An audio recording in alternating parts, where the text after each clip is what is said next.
This is Justin and Erica from YouAreCreators, and we have a special guest today, Mr. Trevor Blake. Welcome, Trevor. Hey, Justin, how are you?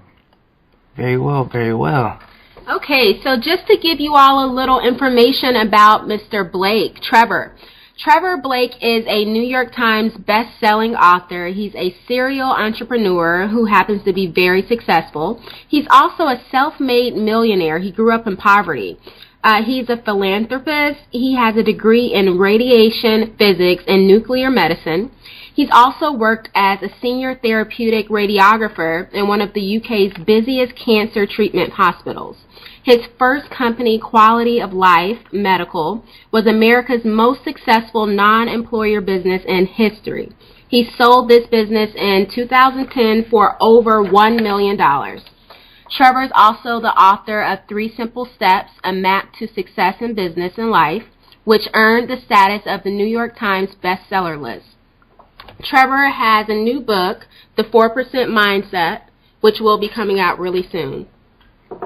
Awesome, Trevor. Yeah, thank you. I've got to correct one of those facts, and that is so my first company I started in 2003 for a couple of $100. I sold it for $105.5 million in 2010, and then my second company I started in 2006, and I sold that for $300 million in 2012. Wow. So I throw that out because people are not used to hearing those type of numbers, and it's I think it's important to know that you can be an ordinary guy from Liverpool and you can do these things, and that means that anybody can do it. But it's good to know that those numbers do exist in the world today, because if you watch the media, we're always told that the American dream is no longer attainable, and I think it's more accessible now than it ever was. $300 million for one company. That is incredible. Incredible. Wow. Okay.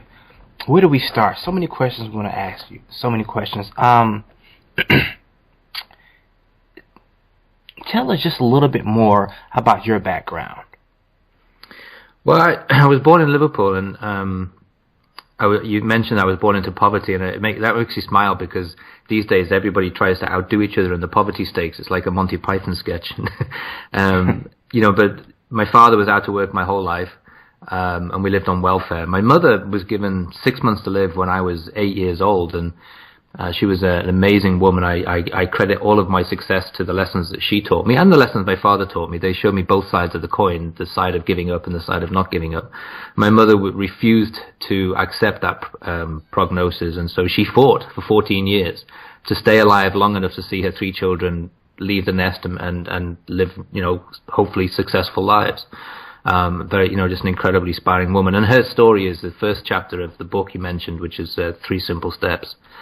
So we were evicted from our house in Liverpool when I was 8, and we ended up living in the rural part of Wales, which in those days was almost a separate principality. And it was a place where I was identified as foreign and poor, and therefore was a target of sectarian bullying. And it got quite severe. I'm talking about knives and guns and baseball bats, that type of bullying, not name calling.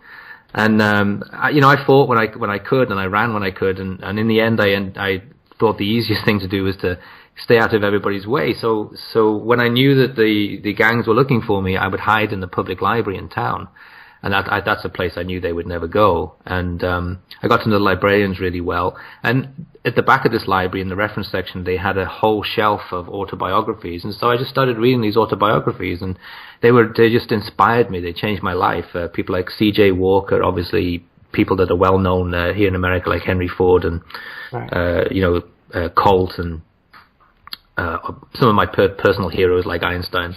And I'd realized that these people had started off in even worse circumstances than I had, and they were suffering worse prejudice than I felt I was suffering, and they found a way out. And what I did was basically steal their ideas. I started to notice these common attitudes amongst them all, and I realized, well, if it worked for them, why wouldn't it work for me? And I just applied it to my life, and that became my map to getting out of poverty and to having a life of adventure, and then a life of financial success as a side effect of building successful companies. And that also is the same, those 3 steps that have been my guiding principles are the same 3 steps that form the recipe in my book, 3 Simple Steps. Awesome, Trevor. That's awesome. great. That's great. So that brings us to the first question. What type of mindset do you have to have in order to create wealth and abundance? Well, I mean, I think you know as well as anyone does, and probably all of your subscribers know that, the universe exists as a field of energy. Right, everything in life. I mean, this is not a new age philosophy. It's a fact of physics. It's quantum physics gives us hints as to how to behave in life to have better experiences or to have worse experiences, depending on your choice. And so we know that the universe that we exist in is a single field of energy, and energy has to flow. And the challenge that most people have, or a lot of people I come across have, is that when they contemplate wealth or abundance, they contemplate it as a thing to achieve. And the anecdote I use quite often is, if you imagine energy as a fast-flowing stream, and you then cup your hands and you scoop up some water, and you do nothing with that, you just hold that water. Eventually, the water in your hand will stagnate, but the stream keeps flowing. And most people's view of wealth and abundance is that it is something to go and grasp, something to put your arms around and hold. And it's not like that at all. I find wealth and abundance comes as a side effect of doing something that creates something that wasn't there in the first place. So, building a business is an obvious example. If you build a business and you survive long enough to be successful, then wealth and abundance come naturally as a result of that. But if you aim for wealth and abundance, you'll end up with a really fragmented business, and you probably will go out of business. If you're an artist and your goal for being an artist is to sell art, then it's highly unlikely that you're going to be a successful artist. But if you're an artist who wants to achieve something in people's minds and take their experience to a new level, very often that then becomes something that people want to gather around, and that's when the wealth and abundance follows along. So I find wealth and abundance becomes the sort of side effect behind doing the right thing, or trying to make a positive difference in the world, whatever that may be. It doesn't have to be anything really grand. It can be something really small. It could be having the a slightly better waste management system. It doesn't have to be Google. It can be but wealth and abundance will follow naturally as a result. Right. Okay. Awesome, Trevor. What advice would you have for people who want to start their own businesses? It's a great question, and I come across people all the time who say, I've had a great idea, but then of course the world interferes and they lose the power of that idea over time. One of the key principles that I talk about in 3 Simple Steps and some of my other work too, is that it's very important, not what you think, but how you react to what you think. It's very important to react forwards always. And so what I recommend is when people want to start their own business or they have an idea, and we can talk about how do you create that type of idea, where does that come from, and what makes a good idea if you want. But when you have that idea, it's very important to react to it in a way that's beneficial. So I recommend everybody, when they have an idea, is that they go online, they find the cheapest website they can that incorporates companies, and they incorporate the idea. That's my first company. I had an idea. It wasn't very, I had a great idea, but I didn't have anything more than an idea. I didn't have a business or anything, and so I incorporated my idea, as TGB International. That was my name, TG Blake. So TGB International. And what that does is a week later, you get a package in the mail, and on the package, on the very top, it has the name of your company in big letters, and then underneath there it says Trevor Blake, founder and CEO, and that gives you a huge boost of confidence. And the thing is, you put that on your desk, and instead of every morning seeing all the emails and the crises that you have to deal with in your daily work, and then at night time, watching TV or all the rest of it, when the first thing in the morning and the last thing at night you see is your company's name and yourself as CEO, what it does is that allows you to continue to create the thoughts of what your company is going to turn out like, even though right now it's nothing more than a vague idea. And it starts to become less of a vague idea the more you look at that piece of paper, and eventually you find yourself thinking about, how would you manufacture the product, or who would your distributors be, how would you structure the company, where would your office be, and before you know it, you're starting to create this real company, not in the world that we understand, in our three-dimensional world, but in this mental world. Another clue that quantum physics gives us, string theory tells us that nothing can exist except in 12 dimensions, and we're only capable of understanding 3 dimensions of space and 1 of time. But all these other dimensions exist out there. There's another 11. There's another 8 dimensions of space, In those dimensions, you're able to create this mental picture, and eventually that will come back into your life in the dimensions that we understand. And this is what I've done with all my companies. I've created them almost completely mentally first. And then suddenly things happen. The phone goes, someone walks through the front door, I meet someone in a coffee shop, and it all starts to come together physically for me. And the next thing I know, I wake up and I'm a real businessman. I've got a company. Where did that come from? Wow. I'm going through that right now in the movie business, actually. We're doing a movie. And I have no idea what I'm doing. But I've done it. I've created it mentally. And all of a sudden, I keep bumping into all of these movie people. And I've never known movie people before. But because this is how you create it. So you create it in the energy field first, it becomes physical second. So it's really important to react forward. And so I recommend anyone who has a good idea, or they think it's a good idea, go and incorporate that good idea, and then look at that piece of paper every day. And life tends to help you out at that point. It tends to put all the pieces together for you. You don't have to work really hard at building businesses. Most people who've got successful businesses didn't start out to be successful business people. They started out to change something. They wanted to fix something they thought was wrong, or fill a gap in the market that they saw that was there. And Richard Branson, who I'm a great admirer of what he's done in his businesses and his attitude to his businesses, he said, don't even bother starting a business unless you're incredibly frustrated. It's got to be something that you're really frustrated about that you want to fix. And then when you incorporate that thing that you want to fix, it kind of starts to take care of itself. Right. Trevor, wow. I mean, how do you know about quantum physics? This is like, how do you know about this?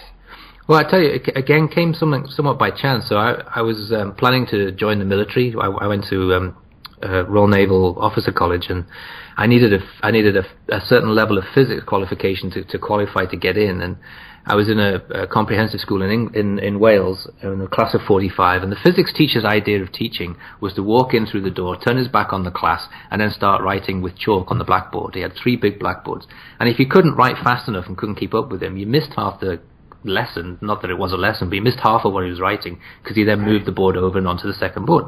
And you don't learn anything that way, and I found it very frustrating. And about 3 weeks prior to the exam that I was supposed to sit, we had a mock exam, and I scored 33%, which is not just a fail, not just an F, but a disastrous F. And he came up to me and he looked at me in the eye, he didn't like me, and he came up to me and he said, you know what, I wouldn't even bother sitting the exam if I were you, go and study something else. And I got so mad at him that I went to the library, what a wonderful institution that is, and I pulled out all the physics books I could find, and some were physics that I'd already studied, some were physics I was supposed to be studying, but other books were physics that were way beyond where I was, and they were talking about this thing called quantum physics and quantum mechanics and quantum theory, and I was absolutely blown away by the information that it provided and the opportunity it provided, and it completely changed my approach to the world, how I interacted with the world at that point, and I just became a perpetual student. So I went on, anyway, cut a long story short, I did sit the exam and I scored an A. And after the exam, the teacher came up to me and he refused to believe that I had self-taught myself in 3 weeks. He was absolutely convinced that I'd cheated. I must have brought something into the exam room, and he almost interrogated me. Anyway, so I got my qualification, and then I became an avid fan of physics. So I went on to get my radiation physics degree in nuclear medicine, and then after that I've just been a perpetual student of quantum physics, because it gives us so many clues as to how to create better experiences for ourselves. And I've used those. I mean, it's not, I don't put it on a shelf and think about it. I use quantum physics every hour of every day of my life, and it's I feel it's a shame that it seems so mystical to people. And the problem is that when physicists discover something, they have to give it a label. And if they would label it Bob or Justin or Erica or Trevor, we'd be interested. We'd say, I'd like to learn about Erica physics. That would be something I'd want to see. But they don't. They call it quantum entanglement and wave particle duality and stuff like that. And to most people, they just want to jump out of the window when that happens. Wow, that's very interesting. I would like to just touch on something that you said a little earlier. You mentioned the importance of incorporating the business or incorporating the concept, and I think that's really interesting because someone really recently told me that investing in yourself is one of the most important things for entrepreneurs to do. So what are some of the common traits that you would say you've seen in a lot of successful entrepreneurs? It's definitely that desire to create something or fix something or fill a gap. It's a burning thing. It's right. It's in your core. You can't really go to sleep at night without thinking about it, and you can't wait to get up in the morning to do something about it. So I see that in successful entrepreneurs. I play soccer for an old man's team, and on my soccer, this Italian guy was talking to me. He worked for a very famous software company in the Northwest, and he wanted to start his own company. And so I shared 3 simple steps with him, and he followed it for 3 or 4 months. And then also, when you do that, all kinds of things start to happen for you. And he went out and started his own thing. He had what I thought was a great idea. But his whole reason for doing it was because he had seen an issue. He'd seen a problem with a diabetic patient, and he knew that he could use technology to help this diabetic patient. That's all it was, one patient and his observation of it and his desire to fix it. And he went out and started his own company, and he's just now closed on an $8 million investment to take this product and make it a real product for all diabetic patients. But it all stems from the fact that he just had this absolute desire to make a difference. My own company, when I started my first company, it was because I was working in the pharmaceutical and biotechnology area, and I was really frustrated by the corporate wastefulness. You know, it's endemic in the Western world, and nobody really worries about it. But in healthcare, it's not just endemic, but it's sort of abhorrent that all of those costs of, huge bonuses, fancy cars, fancy office buildings, people walking out with pockets full of Post-it notes and pens that they've stolen from the company, all of that gets passed on to the patient in the form of higher drug prices, and that used to really drive me mad. And so I started my own company as a virtual company to eradicate that and to be able to provide drugs to people who could benefit from them regardless of their circumstances. So we had a mantra that said, we ship product first and we sort out the details after. And about 25% of our patients ended up getting their drugs for free. But I did all of that because that was important to me, without ever thinking about any of the other stuff that goes with building a business, which is, how do you structure it, or, how do you make money from it, how do you make a profit? And I found that all of those things take care of themselves. It's just, wow. For the successful entrepreneur, it's clearly that desire to make a difference. Right. Wow. Okay, so everything starts with the desire to fill the gap, basically. Yeah, I mean, you don't need to be someone who believes in the law of attraction, or I don't believe in positive thinking, because thoughts happen at the speed of light and you can't step in front of them. All you can do is react to them. I believe in positive reaction. But you don't have to be one of these people in order to be successful. You can wake up in the morning really mad and angry and emotional about something and be an incredibly successful entrepreneur, so long as you're trying to fix something or improve something. Right. So would you say that if you are giving a service, that money or wealth would be a byproduct of that? I think it always is, so long as you do it well, and so long as you do it with a good heart. Right. I've seen both sides of it, because my father, I said before, he was out of work my whole life. But while he was out of work, he was what we would call in England a dole cheat. So he's receiving welfare checks, but he's going out and trying to build businesses. And in my life, he's probably, it must be at least a dozen businesses he tried. Everything from being an insurance salesman to being a wine importer and exporter, although he never drank wine, to being a mortgage salesman, although he never had a mortgage. He had a market stall, you name it. I had a tire factory at one point. You name it, he started all of these businesses, but he started it with the attitude of, can he get something out of it? He was doing it because he was trying to, he saw an angle, basically. Mm-hmm. And I got caught up in these things with him as a teenager. I had to help him out for free and stuff like that. And I didn't like what I saw. And so it took me a long time to get into business myself, because I had this perception of what being in business meant. It meant getting one over on someone else. And it's only sort of in the later part of my life, when I got to about 40, I realized, it doesn't have to be like that. It's actually the opposite. And if you go out to do something for the good reason and the right reason, then it's successful. Then you don't have my dad's experience, which was, one of constant failure, if you like. One after the other. He was like Napoleon Hill. Napoleon Hill failed at 26 companies, and my dad was the same. Wow. You know what? I am so fascinated with your story. I have so many questions to ask you, but we don't have the time to do that. But back to quantum physics. how would you explain the law of attraction based on quantum physics? Well, it's law of attraction is jumping into the end of three really key principles of quantum physics, my challenge with it, I don't like the term law of attraction. I have to tell you, I know that's probably the wrong thing to say to you because it. No, trust me, it's okay. It's just that it's very misrepresented. And a lot of times it's misrepresented by people who don't have a scientific background. They don't do it on purpose. They think they understand it, but they present it as being something like you can sit in a chair and it'll come to you. And part of that is true, but it's not the total. It's only half the story. So the law of attraction comes about from a principle of quantum physics called quantum entanglement. And again, a ridiculously fancy name. I can imagine all these physicists sitting around a table coming up with that, But what that tells us is that once you're connected, you're always connected. So once two particles get connected in some way, and a particle is nothing more than a ripple in an energy field, it's not a real thing. But once those two are connected, they're connected forever. And forever means distance. Okay, time is not something that we think about a clock ticking away.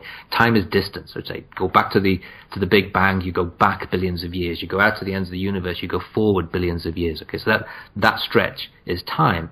And if you take one particle and you throw it back to the Big Bang, and you take another one and you throw it to the end of the universe, and they're hundreds and millions and billions of years apart, they are still connected, even though in our understanding of communication, there's no way they can possibly communicate with each other. But you can affect one particle, or you make a change in one particle, and it will instantaneously cause an effect in the other particle. And that's what the law of attraction is about.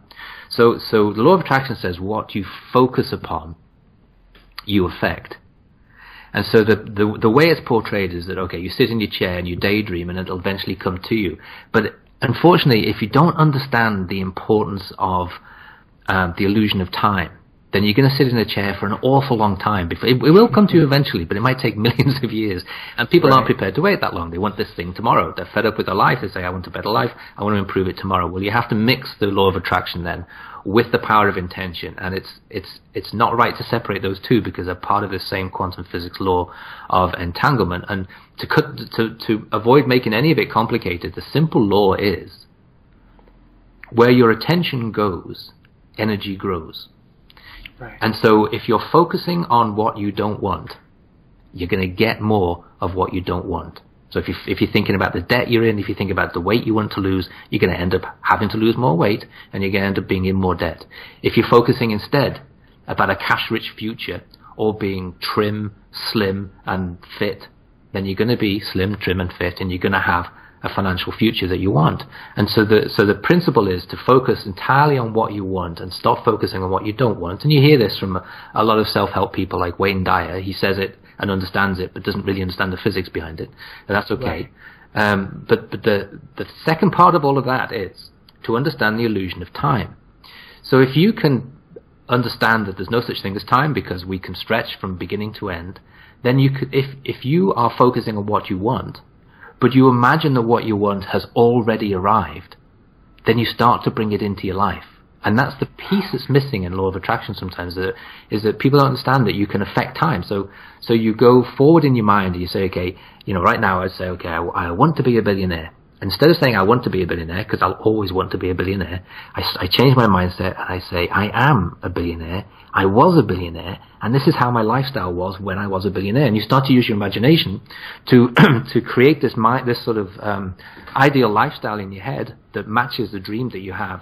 And by bringing this illusion of time backwards, then you start to create what you want in your life. And it sounds more complicated than it is. It takes longer to talk about than to do, because you can do this in a second in your head.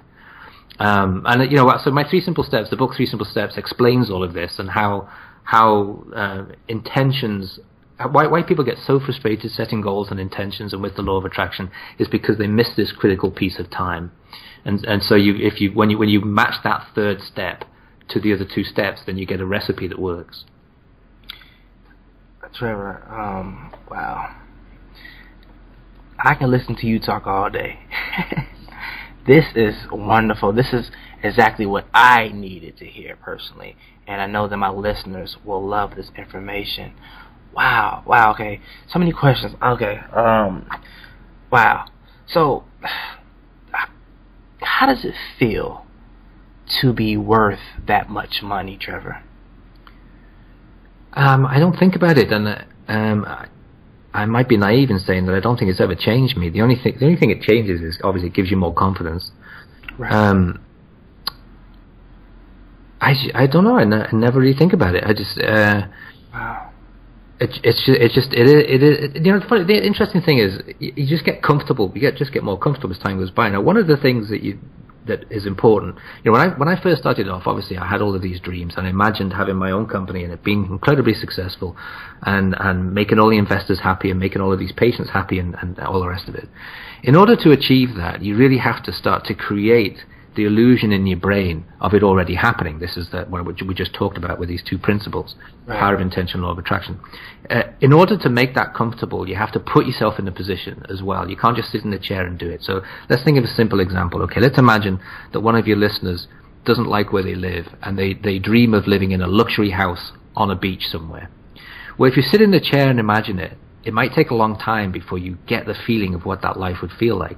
So what you have to do is you have to go out on a Sunday and you have to look for open houses, you know, on the beach in your ideal place, and you have to walk around those houses and you have to touch everything and you have to smell it and you have to look out the window and imagine the view. You have to get this really specific feeling that you belong in this world. And so that's a little bit of what I did when I was starting out with my own company, is that I wanted to know, you know, my background had been primarily sales and marketing. So I went to all the companies that I admired, and I shadowed the CFO and the vice president of regulatory and human resources and all of the different functions until I felt really comfortable that I could be as good as all of these incredibly successful functional leaders. And then when I really got into starting my own company, I had that level of confidence and comfort that when this company grows from $200 to $100 million or to $300 million in value, that I will be comfortable with it. I'll be able to grow with it rather than feeling that it's getting beyond me or that I don't deserve it. So that's it's a critical thing to do when you're starting out as a young entrepreneur, is to make sure that you understand all the functions at the same level as the leaders of those functions, and you do it on all of the, you know, so you do it with all your intentions too. So, you know, if I want to you know, if I wanted to be, if I want to go from poverty to, well, here's something my wife and I used to do. Okay, we used to feel very intimidated going into hotels because we couldn't afford to stay in hotels. So what we used to do is make ourselves go in, and we would spend whatever spare money we had. Instead of going to some chain restaurants and buying a meal for $5 or $10, we would go into these fancy hotels and we'd buy a drink for $5 or $10, but we would sit at this bar in this beautiful place in this amazing surroundings with all of these incredibly successful people around us, and we did this over and over again until in the end we just felt comfortable being there. And so it didn't become, it was no longer intimidating. And then a few months later we went in and we had a dinner there, and then a few months later we went in there and we stayed overnight in these places. And now we go to these places and don't even think about it. I don't even give it a second thought. They feel like home to me. And so it's the same with wealth. Is that you have to live as if you have wealth when you don't have wealth, because otherwise you will never be comfortable with wealth. And you know, when wealth is right in front of you, you subconsciously might not notice it because you don't feel you deserve it yet. So you have to do all of these things to put yourself in a position where when it happens, you're ready for it. Wow. You know, it's interesting. You just said something about not feeling like you deserve it. How important is it for someone to really understand and feel like they deserve success or they deserve to be a millionaire? Well, you have to work really hard on your mentality, because most people don't. Because, you know, when we're all born with 100 billion neurons. They're all fresh. We all have equal potential. But then, of course, you know, they're unguarded, and so we spend the rest of our lives allowing the world around us, out of love as much as out of anything else, to influence the way we think about ourselves. And you will never be successful if the decisions you make for your life are based upon other people's opinion of you or on other people's opinions. You can only be successful if you make decisions that are based on your own opinion of yourself and on your own intuition. And it takes a lot of mentality control to get to that point. Step one of my book, 3 Simple Steps, is purely focused on mentality control, because so many people feel stuck in the quicksand because they have allowed the people around them and in their environment, their families, their friends, their boss, their colleagues, but also the media that they allow into their lives to tell them that they're not worthy. And you start to believe that you're not worthy, and you have to exert incredible mental control to no longer allow the environment that you've chosen to be in to influence the way you feel about yourself. Because let's say you woke up and had a great idea for a business, and you want to start a business, and the first person you share that with says, "Well, you can't do that because you're not qualified." I mean, I've lost count of the number of times people have told me that I'm not qualified, or I can't do it, or it's an idiotic idea, and you have to develop this mental shield that allows you to continue regardless of what other people say or think, and it takes practice. And most people who write to me, people write to me from all over the world with about 3 simple steps. They find that the hardest thing to control because it's a constant battle. Right. So, how important would you say it is to take risk? Well, risk is one person's definition of a situation. I don't consider risk to be risk, and that might sound arrogant, and it's easy to say that when you've had some success, I suppose. But when you know that the world is energy, and energy is not there to harm you, it's there to help you, then it makes it a lot easier to jump off a cliff. And you get different types of people who we could all walk to the edge of the cliff, and some people will look down and they'll try and look for a safe landing before they jump. And then they'll jump, and typically they'll crash. And other people will look at it and say, you know what, I'm not ready to jump yet, and they'll walk away. And my wife and I have a different attitude. We go to the cliff and we jump, and what we find is we don't go down. There's suddenly a waft of air gets under us, and off we go, and we take off, and we don't end up jumping the cliff. We end up flying, and that's what risk taking does to you. But it doesn't come easily to people. It's most of us have been taught to be safe and secure and hide behind the sofa, but I find it so much more fun to take what other people call risks. I mean, there's nothing more exciting than starting something and not knowing how it's going to turn out. That's absolutely right. That is absolutely right. Trevor, you're freaking awesome. Okay, listen. You need to. I need to get my wife in here so she can hear you say that. She probably would disagree. You know what? That is absolutely true. My wife and I both left jobs that we didn't care too much about, and now we're working full time with YouAreCreators, and we're flying, like you said. I think that is really important for the listeners. There's so many people out there that have all these ambitions and these goals and dreams, but I think what happens is, just like you said, Trevor, they allow their circumstances or the people that are around them to discourage them. And it's so important to not only take risks, but completely be confident about who you are and what you want to do, regardless of what anybody tells you.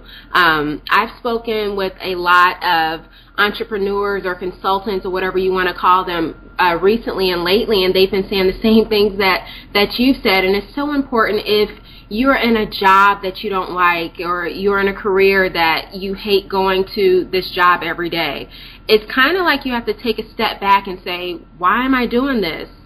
Why don't you do exactly what you want to do? And you said it best. You have to believe in yourself, and you have to be confident about it.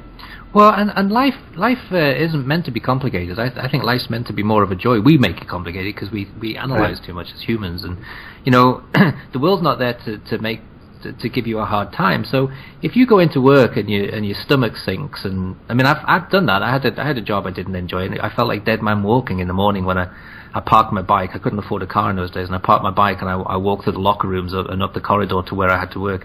It was a place full of feuds and politics, and just very very toxic, and it's a horrible feeling. But isn't that life trying to tell you something?